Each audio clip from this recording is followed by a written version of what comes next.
سورۃ الطلاق، سورہ طلاق کا تعارف۔ مقام نزول، سورہ طلاق مدینہ منورہ میں نازل ہوئی ہے۔ رکوع اور آیات کی تعداد، اس سورت میں 2 رکوع اور 12 آیتیں ہیں۔ طلاق نام رکھنے کی وجہ، نکاح سے عورت شوہر کی پابند ہو جاتی ہے، اس پابندی کے اٹھا دینے کو طلاق کہتے ہیں، اور اس صورت میں چونکہ طلاق اور اس کے بعد کے یعنی عدت کے احکام بیان کیے گئے ہیں، اس لیے اس صورت کا نام سورہ طلاق رکھا گیا ہے۔ سورہ طلاق کے مضامین، اس صورت کا مرکزی مضمون یہ ہے کہ اس میں وہ احکام بیان کیے گئے ہیں جن کا تعلق میاں بیوی کی ازدواجی زندگی کے ساتھ ہے، نیز اس میں یہ مضامین بیان کیے گئے ہیں۔ نمبر 1، اس صورت کی ابتدا میں صحیح طریقے سے طلاق دینے کا طریقہ، عدت اور رجوع کے مسائل بیان کیے گئے ہیں۔ اگر عورت کو طلاق دینی ہو تو پاکی کے دنوں میں اسے طلاق دی جائے، عورت شوہر کے گھر میں اپنی عدت پوری کرے۔ اگر 1 یا 2 طلاقیں دی ہیں تو عدت پوری ہونے سے پہلے بھلائی کے ساتھ عورت سے رجوع کر لیا جائے یا اسے چھوڑ دیا جائے، اور اگر رجوع کیا جائے تو اس رجوع پر 2 مردوں کو گواہ بنا لیا جائے۔ نمبر 2، یہ بتایا گیا ہے کہ وہ عورت جسے بچپنے یا بڑھاپے کی وجہ سے حیض نہ آتا ہو تو اس کی عدت 3 مہینے ہے، اور جو عورت حاملہ ہو اس کی عدت بچہ پیدا ہونے تک ہے۔ نمبر 3، شوہر کو حکم دیا گیا ہے کہ وہ عدت ختم ہونے تک اپنی حیثیت کے مطابق عورت کو رہائش اور خرچ مہیا کرے، اور اگر بچے کو دودھ پلانے کی اجرت دینی پڑے تو وہ اجرت دینا بھی شوہر پر لازم ہے۔ نمبر 4، اس صورت کے آخر میں اللہ تعالیٰ کے احکام کی مخالفت کرنے والی قوموں پر نازل ہونے والے عذابات کا ذکر کر کے شرعی احکام کی مخالفت کرنے سے ڈرایا گیا۔ نبی کریم علیہ الصلوۃ والسلام کی تشریف آوری کی حکمت بیان کی گئی اور اللہ تعالیٰ کی قدرت اور علم کے بارے میں بیان کیا گیا ہے۔ سورہ تغابن کے ساتھ مناسبت، سورہ طلاق کی اپنے سے ماقبل سورۃ تغابن کے ساتھ مناسبت یہ ہے کہ سورہ تغابن میں فرمایا گیا کہ تمہاری بیویوں اور تمہاری اولاد میں سے کچھ تمہارے دشمن ہیں۔ بیویوں کی دشمنی سے بعض اوقات معاملہ طلاق تک پہنچ جاتا ہے، اور اولاد کی دشمنی کی وجہ سے انسان بعض اوقات اس حد تک پہنچ جاتا ہے کہ وہ اولاد پر مال خرچ کرنا بند کر دیتا ہے۔ اس لیے قرآن مجید میں سورہ تغابن کے بعد وہ سورت رکھی گئی جس میں طلاق کے احکام، اولاد اور طلاق یافتہ عورتوں پر مال خرچ کرنے کے احکام بیان کیے گئے ہیں۔ بسم اللہ الرحمن الرحیم۔ ترجمہ، اللہ کے نام سے شروع جو نہایت مہربان رحمت والا ہے۔ یا ایہا النبی اذا طلقتم النساء فطلقوہن لعدتہن واحصوا العدہ واتقوا اللہ ربکم لا تخرجوہن من بیوتہن ولا یخرجن الا ان یأتین بفاحشۃ مبینہ وتلک حدود اللہ ومن يتعد حدود الله فقد ظلم نفسه لا تدري لعل الله يحدث بعد ذلك امرا۔ ترجمہ، اے نبی امت سے فرما دے کہ جب تم لوگ عورتوں کو طلاق دو تو ان کی عدت کے وقت پر انہیں طلاق دو، اور عدت کو شمار کرتے رہو، اور اللہ سے ڈرو جو تمہارا رب ہے۔ تم عورتوں کو ان کے گھروں سے نہ نکالو، اور نہ وہ خود نکلے، مگر یہ کہ کسی صریح برائی کا ارتکاب کریں، اور یہ اللہ کی حدیں ہیں، اور جو اللہ کی حدوں سے آگے بڑھا تو بے شک اس نے اپنی جان پر ظلم کیا۔ تم نہیں جانتے شاید اللہ اس کے بعد کوئی نیا معاملہ پیدا فرما دے۔ یا ایہا النبی اذا طلقتم النساء فطلقوہن لعدتہن، اے نبی جب تم لوگ عورتوں کو طلاق دو تو ان کی عدت کے وقت پر انہیں طلاق دو۔ شان نزول، یہ آیت حضرت عبداللہ ابن عمر رضی اللہ تعالیٰ عنہ کے حق میں نازل ہوئی۔ انہوں نے اپنی بیوی کو عورتوں کے مخصوص ایام میں طلاق دی تھی۔ سرکار دو عالم علیہ الصلوۃ والسلام نے انہیں حکم دیا کہ رجوع کریں، پھر اگر طلاق دینا چاہیں تو طہر یعنی پاکی کے دنوں میں طلاق دیں۔ صحیح بخاری شریف میں حضرت عبداللہ ابن عمر رضی اللہ تعالیٰ عنہما سے روایت ہے کہ انہوں نے نبی کریم علیہ الصلوۃ والسلام کے مبارک زمانے میں اپنی بیوی کو حیض کی حالت میں طلاق دے دی۔ اس کے بارے میں حضرت عمر فاروق رضی اللہ تعالیٰ عنہ نے رسول کریم علیہ الصلوۃ والسلام سے دریافت کیا تو آپ نے ارشاد فرمایا اسے رجوع کرنے کا حکم دو تاکہ وہ ٹھہری رہے یہاں تک کہ پاک ہو جائے، پھر حیض آئے اور پاک ہو جائے۔ اب اگر چاہے تو روک لے اور چاہے تو اسے چھونے سے پہلے طلاق دے دے۔ بس یہی وہ عدت ہے جس کا اللہ تعالیٰ نے حکم فرمایا ہے کہ عورتوں کو اسی طرح طلاق دی جائے۔ اذا طلقتم النساء، جب تم لوگ عورتوں کو طلاق دو۔ اس آیت میں بیوی کو طلاق دینے کا طریقہ اور طلاق یافتہ عورت کی عدت سے متعلق شرعی احکام بیان کیے گئے ہیں۔ چنانچہ آیت کے ابتدائی حصے کا خلاصہ یہ ہے کہ اے حبیب علیہ الصلوۃ والسلام اپنی امت سے فرما دے کہ جب تم لوگ عورتوں کو طلاق دینے کا ارادہ کرو تو ان کی عدت کے وقت پر یعنی پاکی کے دنوں میں انہیں طلاق دو تاکہ ان کی عدت لمبی نہ ہو۔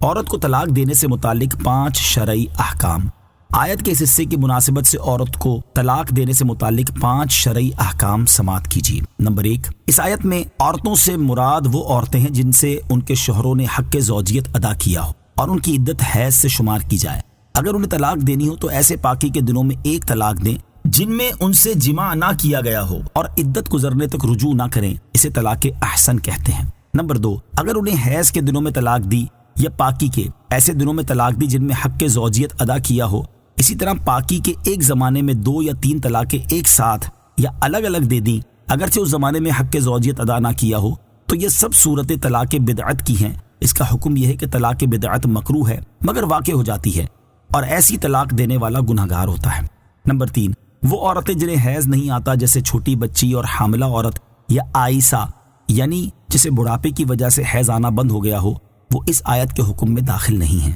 نمبر 4، وہ عورت جس سے اس کے شوہر نے حق زوجیت ادا نہ کیا ہو اور نہ اسے شوہر کے ساتھ ایسی تنہائی ہوئی ہو جس میں وہ ہم بستری کر سکے تو اس پر عدت نہیں ہے۔ باقی وہ عورتیں جنہیں حیض نہیں آتا ان کی عدت حیض سے شمار نہ ہوگی۔ نمبر 5، جس عورت سے حق زوجیت ادا نہیں کیا گیا اسے حیض کے دنوں میں طلاق دینا جائز ہے۔ وَأَحْصُوا الْعِدَّةَ،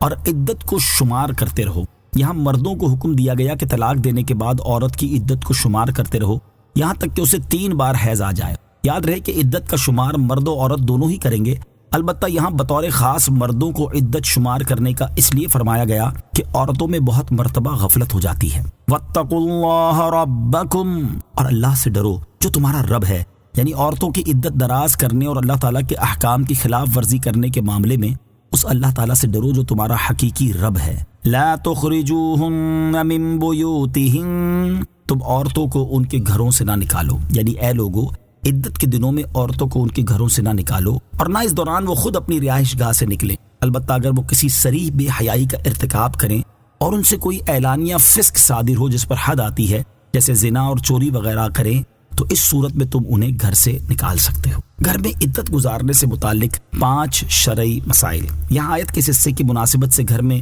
عدت گزارنے سے متعلق 5 شرعی مسائل سماعت کیجیے۔ نمبر 1، عورت کو عدت شوہر کے گھر پوری کرنی لازم ہے۔ شوہر کو جائز نہیں کہ طلاق یافتہ کو عدت کے ایام میں گھر سے نکالے، اور نہ ان عورتوں کو وہاں سے خود نکلنا جائز ہے کیونکہ یہ رہائش محض شوہر کا حق نہیں ہے جو اس کی رضامندی سے ساقط ہو جائے، بلکہ یہ شریعت کا حق بھی ہے۔ نمبر 2، اگر عورت فحش بولے اور گھر والوں کو ایذا دے تو اسے نکالنا جائز ہے کیونکہ وہ ناشزا یعنی نافرمان عورت کے حکم میں ہے۔ نمبر 3، جو عورت طلاق رجعی یا بائن کی عدت میں ہو اس کو گھر سے نکلنا بالکل جائز نہیں، اور جو موت کی عدت میں ہو وہ حاجت پڑے تو دن میں نکل سکتی ہے لیکن اسے شوہر کے گھر ہی میں رات گزارنا ضروری ہے۔ نمبر 4، جو عورت طلاق بائن کی عدت میں ہو اس کے اور شوہر کے درمیان پردہ ضروری ہے اور زیادہ بہتر ہے کہ کوئی اور عورت ان دونوں کے درمیان حائل ہو۔ نمبر 5، اگر شوہر فاسق ہو یا مکان بہت تنگ ہو تو شوہر اس مکان سے چلا جائے۔ وَتِلْكَ حُدُودُ اللَّهِ، اور یہ اللہ کی حدیں ہیں، یعنی تمہیں جو احکام دیے گئے ہیں یہ اللہ تعالیٰ کی حدیں ہیں جن کے اندر رہنا بندوں پر لازم ہے، اور جو اللہ تعالیٰ کی حدوں سے آگے بڑھا تو بے شک اس نے گناہ کر کے اپنی جان پر ظلم کیا۔ لا تدری، تم نہیں جانتے۔ آیت کے اس حصے میں طلاق دینے والے کو ترغیب دی گئی ہے کہ طلاق رجعی یعنی ایک طلاق دے کر چھوڑ دینا ہی بہتر ہے۔ چنانچہ فرمایا گیا کہ اے مخاطب، تمہیں معلوم نہیں، ممکن ہے کہ اللہ تعالیٰ طلاق دینے کے بعد شوہر کے دل میں عورت کی طرف میلان پیدا فرما دے اور اسے اپنے فعل پر ندامت محسوس ہو اور رجوع کرنے کی طرف مائل ہو، اس لیے اگر رجعی طلاق دی ہوگی تو ایسی صورت میں رجوع کرنا آسان ہوگا، یا 3 سے کم طلاق بائن دی ہو تو خالی نکاح سے رجوع ہو سکتا ہے۔ فَإِذَا بَلَغْنَ أَجَلَهُنَّ فَأَمْسِكُوهُنَّ بِمَعْرُوفٍ أَوْ فَارِقُوهُنَّ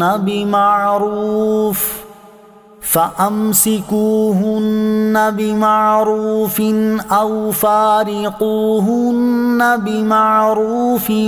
وَأَشْهِدُوا ذَوَيْ عَدْلٍ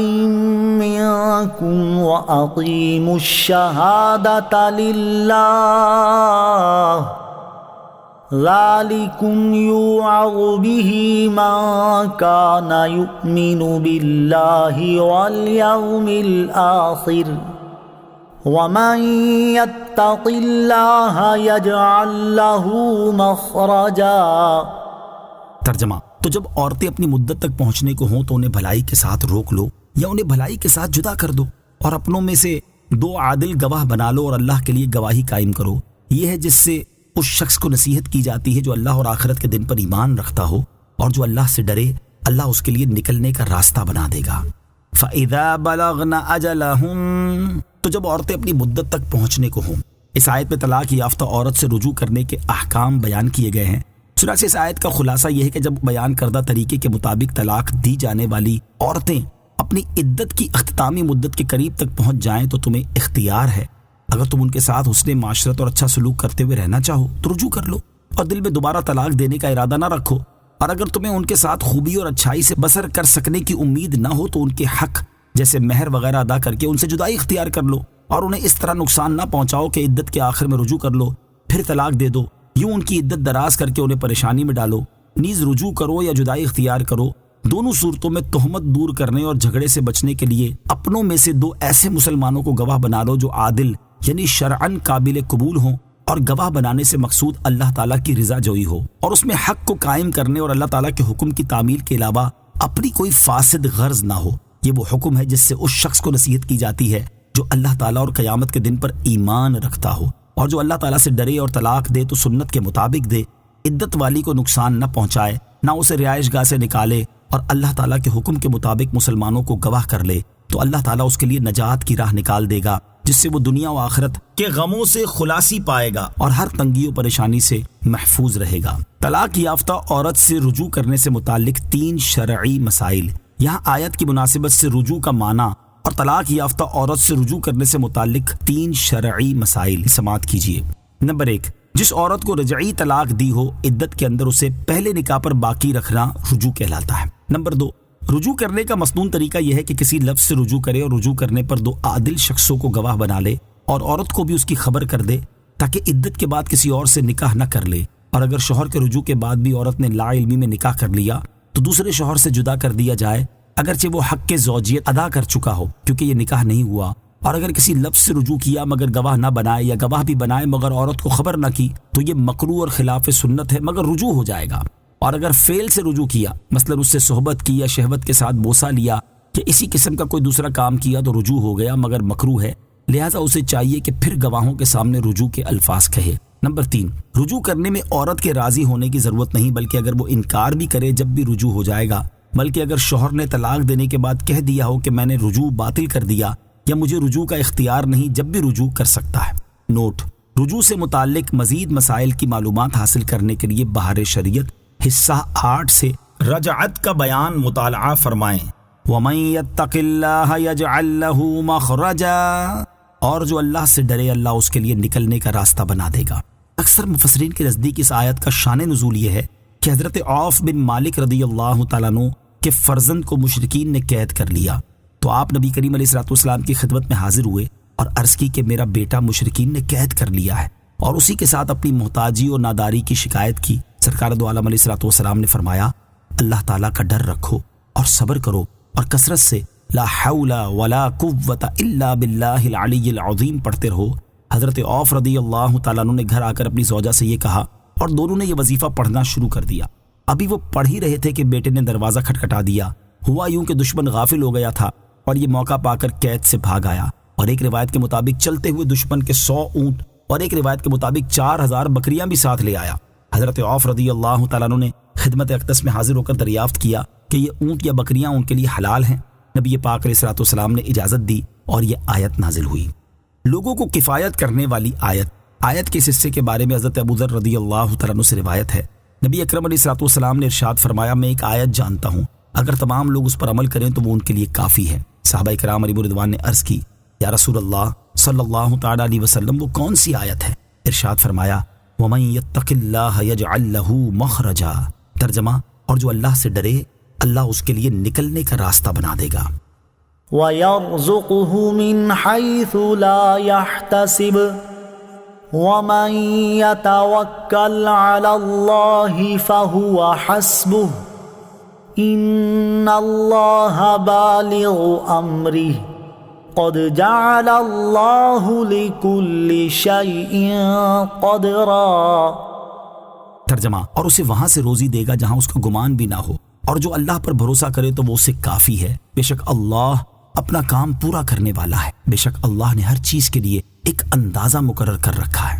وَيَرْزُقْهُ مِنْ حَيْثُ لَا يَحْتَسِبُ، اور اسے وہاں سے روزی دے گا جہاں اس کا گمان بھی نہ ہو۔ پہلے والی آیت کے آخری حصے میں اللہ تعالیٰ سے ڈرنے والے کو ایک بشارت دی گئی، اور یہاں اسے مزید بشارت دی جا رہی ہے کہ اللہ تعالیٰ اسے وہاں سے روزی دے گا جہاں اس کا گمان بھی نہ ہو، اور جو اللہ تعالیٰ پر بھروسہ کرے اور اپنے تمام امور اسی کے سپرد کر دے تو وہ اسے دونوں جہان میں کافی ہے۔ بے شک اللہ تعالیٰ اپنا کام پورا کرنے والا ہے، بے شک اللہ تعالیٰ نے ہر چیز کے لیے ایک اندازہ مقرر کر رکھا ہے، لہٰذا تم توکل کرو یا نہ کرو ملے گا وہی جو مقدر ہے، تو توکل چھوڑ کر ثواب سے محروم کیوں ہوتے ہو؟ توکل کرنے کی ترغیب اس آیت سے معلوم ہوا کہ ہر مسلمان کو اللہ تعالیٰ پر توکل کرنا چاہیے اور اپنے تمام امور میں اسی پر بھروسہ کرنا چاہیے۔ توکل کے بارے میں حضرت عمر فاروق رضی اللہ تعالیٰ عنہ سے روایت ہے، رسول اللہ صلی اللہ تعالیٰ علیہ وسلم نے ارشاد فرمایا، اگر تم اللہ تعالیٰ پر اس طرح توکل کرو جس طرح توکل کرنے کا حق ہے تو تمہیں اس طرح رزق دیا جائے گا جس طرح پرندوں کو رزق دیا جاتا ہے، وہ صبح کو بھوکے نکلتے ہیں اور شام کو پیٹ بھر کر آتے ہیں۔ اور حضرت عبداللہ ابن مسعود رضی اللہ تعالیٰ عنہ سے روایت ہے،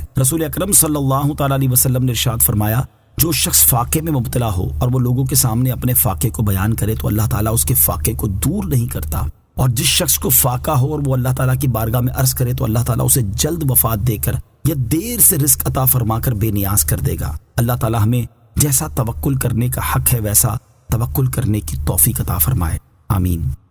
واللائي يئسن من المحيض من نسائكم إن ارتبتم فعدتهن 3 أشهر واللائي لم يحضن وَأُولَاتُ الْأَحْمَالِ أَجَلُهُنَّ أَن يَضَعْنَ حَمْلَهُنَّ وَمَن يَتَّقِ اللَّهَ يَجْعَل لَّهُ مِنْ أَمْرِهِ يُسْرًا۔ ترجمہ، اور تمہاری عورتوں میں جو حیض سے نا امید ہو چکی ہوں اگر تمہیں کچھ شک ہو تو ان کی اور جنہیں حیض نہیں آتا ان کی عدت 3 مہینے ہے، اور حمل والیوں کی عدت کی مدت یہ ہے کہ وہ اپنا حمل جن لیں، اور جو اللہ سے ڈرے اللہ اس کے لیے اس کے کام میں آسانی فرما دے گا۔ واللائی یئسن من المحیض من نسائکم، اور تمہاری عورتوں میں جو حیض سے نا امید ہو چکی ہوں۔ شان نزول، صحابہ کرام علیہم رضوان نے رسول کریم علیہ الصلوۃ والسلام سے عرض کی، حیض والی عورتوں کی عدت تو ہمیں معلوم ہو گئی، اب جو حیض والی نہ ہو تو ان کی عدت کیا ہے؟ اس پر یہ آیت نازل ہوئی اور فرمایا گیا کہ تمہاری عورتوں میں جو بڑھاپے کی وجہ سے حیض آنے سے نا امید ہو چکی ہوں، اگر تمہیں اس میں کچھ شک ہو کہ ان کا حکم کیا ہے تو سن لو، ان کی اور جنہیں ابھی کم عمری کی وجہ سے حیض نہیں آیا ان کی عدت 3 مہینے ہے، اور حمل والیوں کی عدت کی مدت یہ ہے کہ وہ اپنا حمل جن لیں، اور جو اللہ تعالیٰ سے ڈرے تو اللہ تعالیٰ اس کے کام میں آسانی فرما دے گا۔ جن عورتوں کو حیض نہیں آتا ان کی عدت سے متعلق 4 شرعی مسائل۔ یہاں آیت کی مناسبت سے جن عورتوں کو حیض نہیں آتا ان کی عدت کے بارے میں 4 شرعی مسائل سماعت کیجیے۔ نمبر 1، بڑھاپے کی وجہ سے جب حیض منقطع ہو جائے وہ سن ایاس ہے اور اس عمر میں پہنچی ہوئی عورت کی عدت 3 ماہ ہے۔ نمبر 2، لڑکی نابالغہ ہو یا اس کے بالغ ہونے کی عمر تو آ گئی مگر ابھی حیض نہیں شروع ہوا تو ان دونوں کی عدت 3 ماہ ہے۔ نمبر 3، حاملہ عورتوں کی عدت وضع حمل ہے، خواہ وہ عدت طلاق کی ہو یا وفات کی۔ نمبر 4، وضع حمل سے عدت پوری ہونے کے لیے کوئی خاص مدت مقرر نہیں، موت یا طلاق کے بعد جس وقت بچہ پیدا ہو عدت ختم ہو جائے گی، اگرچہ 1 منٹ بعد۔ یوں ہی اگر حمل ساکت ہو گیا لیکن بچے کے اعضاء بن چکے ہیں تو عدت پوری ہو گئی، اور بچے کے اعضاء بننے سے پہلے حمل ساکت ہوا تو عدت ختم نہیں ہوگی۔ ذَلِكَ أَمْرُ اللَّهِ أَنزَلَهُ إِلَيْكُمْ وَمَن يَتَّقِ اللَّهَ يُكَفِّرْ عَنْهُ سَيِّئَاتِهِ وَيُعْظِمْ لَهُ أَجْرًا۔ ترجمہ، یہ اللہ کا حکم ہے جو اس نے تمہاری طرف اتارا، اور جو اللہ سے ڈرے تو اللہ اس سے اس کی برائیاں مٹا دے گا اور اس کے لیے ثواب کو بڑا کر دے گا۔ ذَلِكَ أَمْرُ اللَّهِ أَنزَلَهُ إِلَيْكُمْ، یہ اللہ کا حکم ہے جو اس نے تمہاری طرف اتارا، یعنی یہاں جو احکام مذکور ہوئے یہ اللہ تعالیٰ کا حکم ہے جو اس نے تمہاری طرف اتارا، اور جو اللہ تعالیٰ سے ڈرے اور اللہ تعالیٰ کے نازل فرمائے ہوئے احکام پر عمل کرے اور اپنے اوپر جو حقوق واجب ہے انہیں احتیاط کے ساتھ ادا کرے تو اللہ تعالیٰ اس کی برائیاں مٹا دے گا اور اس کے لیے ثواب کو بڑا کر دے گا۔ تقوی دینی دنیاوی نعمتیں ملنے کا سبب ہے۔ اس سے معلوم ہوا کہ تقوی دینی دنیاوی نعمتیں ملنے کا سبب ہے، اس سے آفتیں دور ہوتی ہیں، دنیا میں رحمتیں آتی ہیں اور آخرت میں اللہ تعالیٰ کرم فرماتا ہے۔ اسکنوہن من حیث سکنتم من وجدکم ولا تضاروہن لتضیقوا علیہن وَإِن كُنَّ أُولَاتِ حَمْلٍ فَأَنفِقُوا عَلَيْهِنَّ حَتَّى يَضَعْنَ حَمْلَهُنَّ فَإِنْ أَرْضَعْنَ لَكُمْ فَآتُوهُنَّ أُجُورَهُنَّ وَأْتَمِرُوا بَيْنَكُمْ بِمَعْرُوفٍ وَإِن تَعَاسَرْتُمْ فَسَتُرْضِعُ لَهُ أُخْرَى لِيُنْفِقْ ذُو سَعَةٍ مِّن سَعَتِهِ وَمَن قُدِرَ عَلَيْهِ رِزْقُهُ فَلْيُنْفِقْ مِمَّا آتَاهُ اللَّهُ لا يكلف الله نفسا إلا ما آتاها سيجعل الله بعد عسر يسرا۔ ترجمہ: عورتوں کو وہاں رکھو جہاں خود رہتے ہو، اپنی گنجائش کے مطابق، اور انہیں تکلیف نہ دو کہ ان پر تنگی کرو، اور اگر وہ حمل والیاں ہوں تو ان پر خرچ کرتے رہو یہاں تک کہ وہ بچہ جن دیں۔ پھر اگر وہ تمہارے لیے بچے کو دودھ پلائیں تو انہیں ان کی اجرت دو، اور آپس میں اچھے طریقے سے مشورہ کر لو، اور اگر تم آپس میں دشواری سمجھو تو ان قریب اسے کوئی دوسری عورت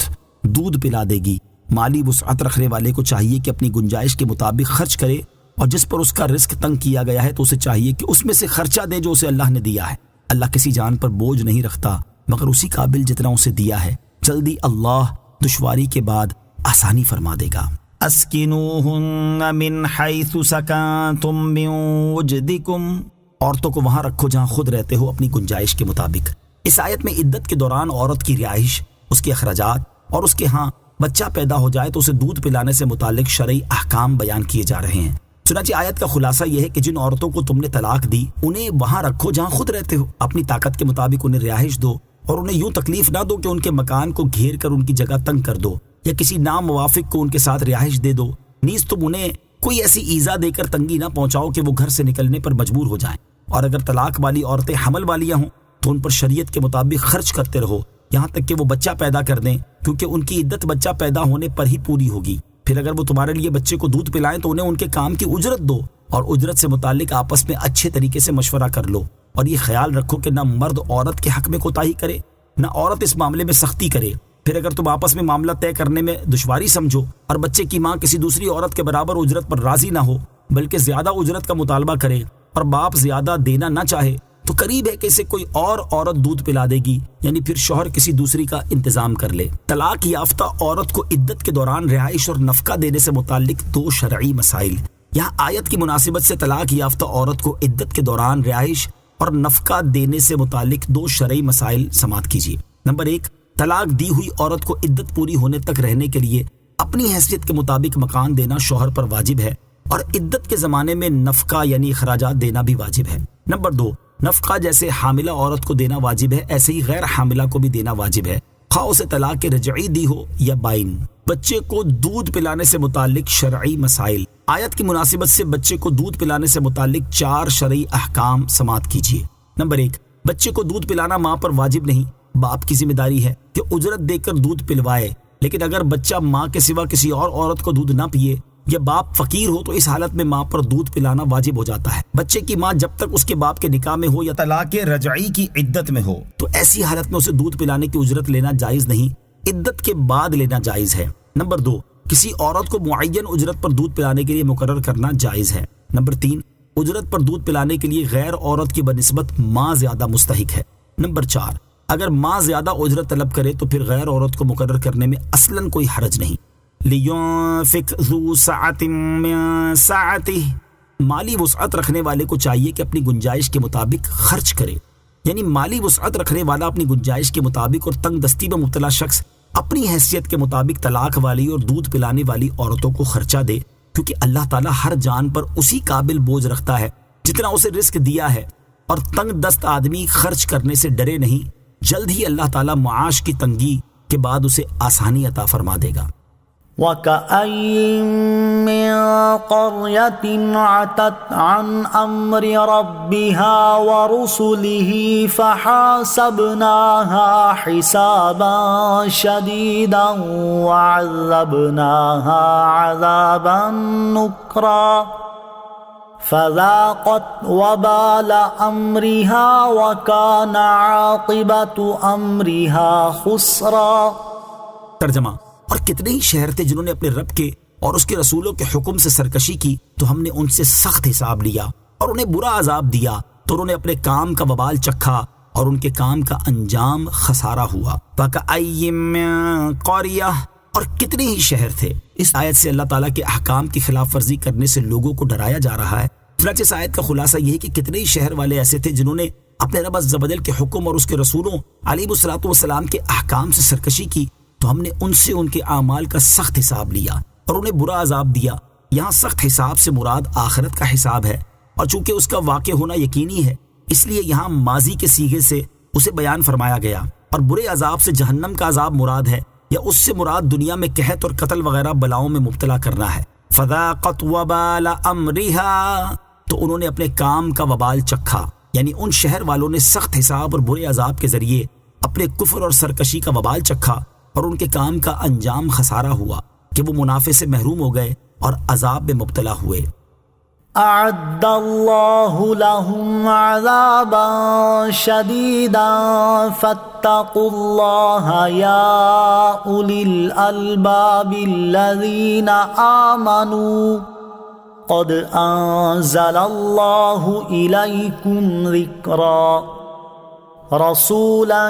يتلو عليكم آيات الله مبينات ليخرج الذين آمنوا وعملوا الصالحات من الظلمات إلى النور ومن يؤمن بالله ويعمل صالحا يدخله جنات تجري من تحتها الأنهار خالدين فيها أبدا قد أحسن الله له رزقا۔ ترجمہ: اللہ نے ان کے لیے سخت عذاب تیار کر رکھا ہے، تو اللہ سے ڈرو اے عقل والو جو ایمان لائے ہو، بے شک اللہ نے تمہاری طرف نصیحت اتاری، نیز رسول بھیجا جو تم پر اللہ کی روشن آیتیں پڑھتا ہے، تاکہ وہ ان لوگوں کو اندھیروں سے نور کی طرف لے جائے جو ایمان لائے اور انہوں نے اچھے کام کیے، اور جو اللہ پر ایمان لائے اور اچھا کام کرے تو اللہ اسے ان باغوں میں داخل کرے گا جن کے نیچے نہریں بہتی ہیں، ان میں ہمیشہ ہمیشہ رہیں گے، بے شک اللہ نے اس کے لیے اچھی روزی رکھی۔ اعد اللہ لہم عذابا شدیدا، اللہ نے ان کے لیے سخت عذاب تیار کر رکھا ہے، یعنی دنیاوی عذاب کے ساتھ ساتھ اللہ تعالیٰ نے ان کے لیے آخرت میں سخت عذاب تیار کر رکھا ہے۔ تو اللہ تعالیٰ سے ڈرو اے عقل والو جو ایمان لائے ہو، اور سابقہ جھٹلانے والی امتوں کے حال اور ان پر نازل ہونے والے عذاب سے عبرت حاصل کرو، اور اللہ تعالیٰ کے احکام کی خلاف ورزی کرنے سے بچو۔ قد انزل اللہ الیکم ذکرا،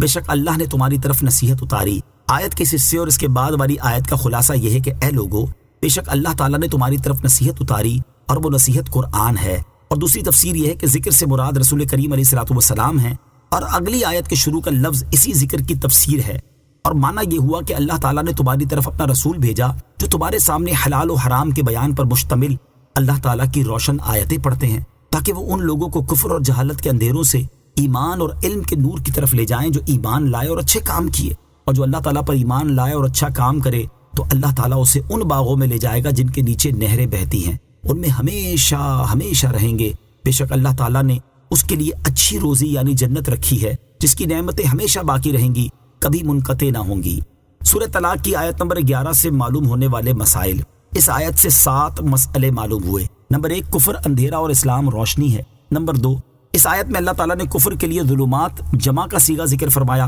اور اسلام کے لیے نور واحد کا صیغہ ارشاد فرمایا۔ اس سے معلوم ہوا کہ کفر ہزاروں قسم کا ہے مگر اسلام ایک ہی ہے۔ نمبر 3، حضور اقدس علیہ السلام کفر سے ایمان کی طرف، جہل سے علم کی طرف، فسق سے تقوی کی طرف نکالتے ہیں۔ نمبر 4، ایمان عمل سے مقدم ہے۔ نمبر 5، نجات کے لیے ایمان کے ساتھ نیک اعمال کی بھی ضرورت ہے۔ نمبر 6، اللہ تعالیٰ ایک مومن کو کئی باغات عطا فرما دے گا۔ نمبر 7، جنت میں ہمیشگی ہے، نہ وہاں موت آئے گی اور نہ وہاں سے نکلنا ہوگا۔